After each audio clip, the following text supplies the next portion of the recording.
जैसे ये यहाँ पे स्ट्रक्चर में दिखा हुआ है ये वाला एंजाइम अल्फा 1,6 ग्लूकोसाइडेज डेफिशिएंसी, जब ये इसकी डेफिशिएंसी हो जाएगी तो ये जो हमारे पास लास्ट वाला सब यूनिट होता है ना, ये चेन के साथ लगा रह जाएगा। ठीक है, अब इस इधर क्या होगा, हमारे पास हाइपोग्लाइसीमिया हो जाएगा।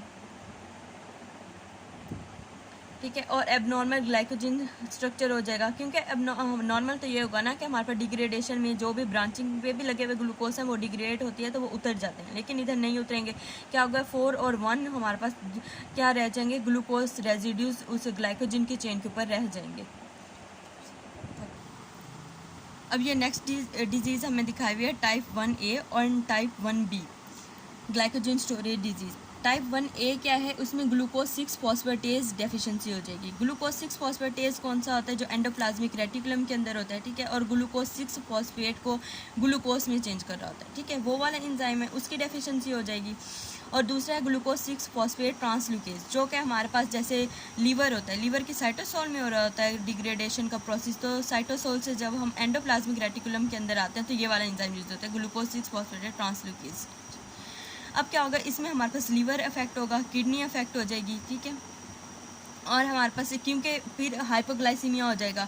ठीक है, क्योंकि ये वाला एंजाइम नहीं है, ग्लूकोज 6 फॉस्फेटेज नहीं है, तो ग्लूकोज 6 फॉस्फेट के हम ग्लूकोज 6 फॉस्फेट को ग्लूकोज में चेंज नहीं कर सकते।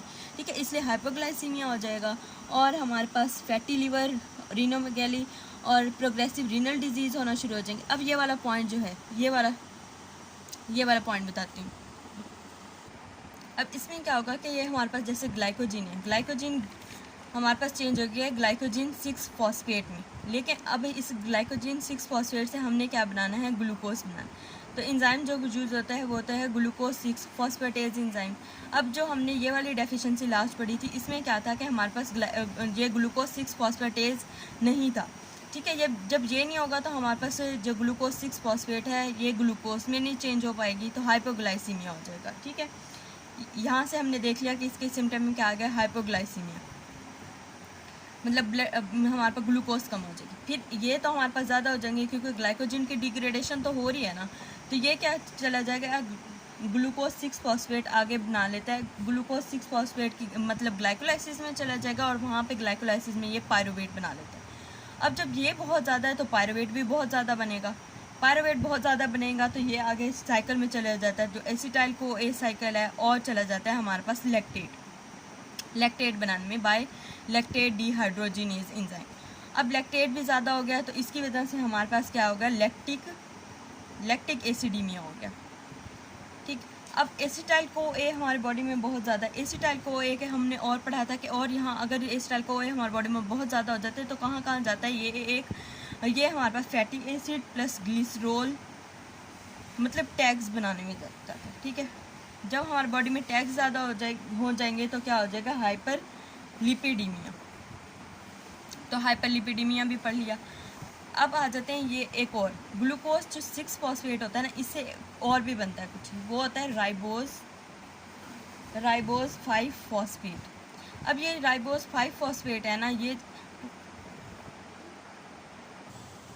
अब राइबोज 5 फॉस्फेट से बनता है हमारे पास AMP।